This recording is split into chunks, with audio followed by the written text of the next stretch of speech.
Hello students.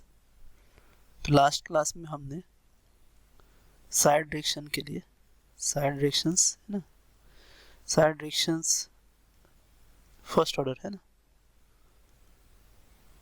हमने derive किया था। क्या देखें,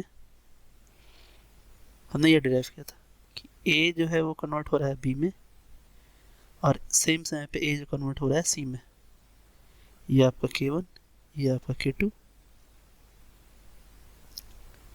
और फिर मैंने आपको बताया था कि AT is equals to A naught E के power minus K effective into T, where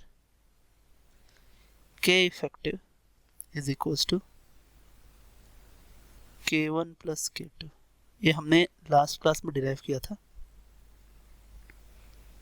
आगे इसी को डिराइव कैसे करेंगे हम, आज हमारा कंसर्न है कि हम B के कंसंट्रेशन को निकालें, BT निकालें। तो कैसे निकालेंगे वो देखिए। हम जानते हैं कि अगर हम रेट को B के टर्म में लिखें तो हम लिख सकते क्या, dB by dt is equals to K into A।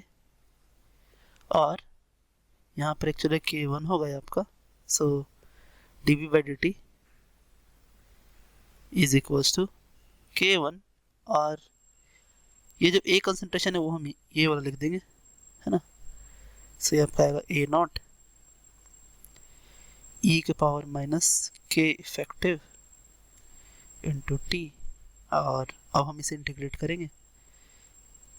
सो जब हम इसे इंटीग्रेट करेंगे तो देखिए ये तो है आपका कांस्टेंट, ये टर्म, और ये आपका टाइम का टर्म है। सो dB बाई dt और यहाँ पर K into A naught E के power K effective into T जो आया है। अब यहाँ पे हम क्या करेंगे, जो जिसका इसका टर्म है वो उसका टर्म को हम उसके साथ भेज देंगे, है ना। कैसे भेजेंगे देखिए। सो लिखेंगे कि dB is equals to K1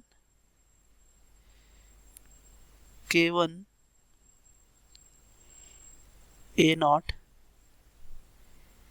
E के power minus K effective T dt। और ये इस तरह से जब हम इंटीग्रेट करेंगे इसे तो हम जानते हैं कि एट t इक्वल्स टू 0 पर इसका B का कंसंट्रेशन क्या था, 0 था। तो हम लिखेंगे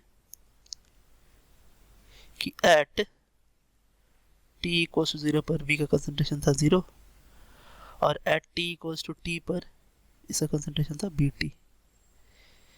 अब हम इसे इंटीग्रेट करेंगे तो अपने को मिलेगा कि इस पे लिमिट आएगा आपका क्या, 0 टू BT। और यहाँ पे आएगा आपका K1 A not upon minus K effective into E के power minus K effective T। और यहाँ पे यूनिट 0 से T। अब देखिए ये तो आ गया आपका BT इज इक्वल्स टू क्या, K1 upon minus K effective into E के power minus K effective, limit रखने के बाद -1। और जब ये माइनस अंदर जाएगा तो ये आपका क्या होगा, BT is equals to K1 upon K effective into 1 minus E के power minus K effective T। और ये आपको देगा K1 upon K1 plus K2 1 minus E के power K1 plus K2 into T। ये आ गया आपका B का कंसंट्रेशन। इसी तरह अगर C का कंसंट्रेशन निकाले तो सेम तरीके से क्या आएगा, बस हमको K1 से रिप्लेस करना है K2 को। सो यहाँ पे आपका क्या था, K1 था, यहाँ लिखा हमने K2 upon K1 plus K2 into concentration of A naught 1 minus e के power minus k1 plus k2 into t. तो ये है आपका सी का कंसंट्रेशन। अब अगर आप गौर से देखें तो हो क्या रहा है, अगर मैं इसे थोड़ा समराइज कर दूं आपके लिए, तो देखिए अगर कोई पैरेलल रिएक्शन है ना, फॉर अ पैरेलल रिएक्शन, तो उसको इन शॉर्ट कैसे बनाएंगे, फॉर्मूला इतना बड़ा याद रखने की जरूरत नहीं है। देखिए कैसे बनाएंगे, तो देखिए ये आपका ए से कन्वर्ट हो रहा है बी में, ये ए से कन्वर्ट हो रहा है सी में, ये k1 है, ये k2 है। अब करना क्या है अपने को कि इस जगह पर आप माने कि ए एक क्या है, ए जो है वो एक रिएक्टेंट है जो कि फर्स्ट ऑर्डर रिएक्शन में जा रहा है, और इसका जो k है वो k है k1 प्लस k2। तो आप इसका एट द टाइम कंसंट्रेशन निकाल सकते हैं क्या, इस फॉर्मूले से, इससे निकाल सकते हैं।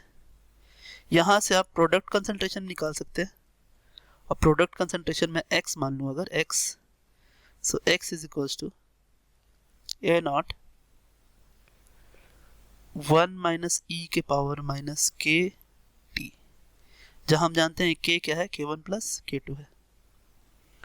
अब जब हम x निकाल चुके हैं तो देखिए फ्रैक्शन कैसे, यहाँ पे ये दोनों को हम अलग अलग कैसे करेंगे, तो अलग अलग करना कुछ है नहीं, यहाँ लिखेंगे b के लिए करेंगे क्या, k1 अपॉन, है ना, k1 upon k1 plus k2 into x, और c के लिए होगा k2 upon k1 plus k2 into x. देखिए मैं इसे खुद से कर देता हूँ, देखिए सो x की वैल्यू क्या आई है, ए नॉट इंटू 1 माइनस, डायरेक्ट लिखूँ k1 प्लस k2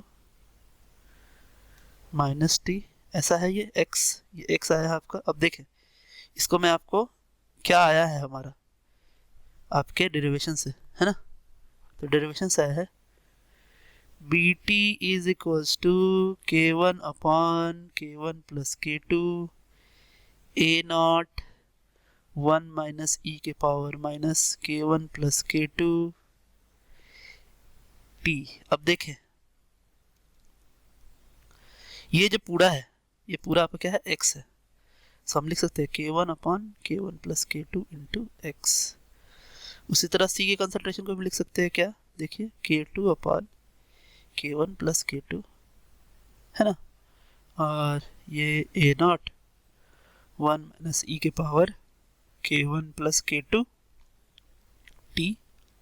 अभी ये पूरा आपका x है, तो ये हो गया k2 upon k1 plus k2 into x. तो देखें ये आ गया आपका जो मैंने आपको बताया था, ये यहाँ पे। तो आज के लिए इतना स्टूडेंट्स, नेक्स्ट क्लास में हम इस पे कुछ सवाल बनाएंगे, अच्छे से प्रैक्टिस करेंगे, क्योंकि आज वीडियो का लेंथ थोड़ा बड़ा हो जाएगा। 3-4 सवाल हम पैरेलल रिएक्शंस पे कल बनाएंगे। तो आज के लिए इतना ही, thanks, have a nice day.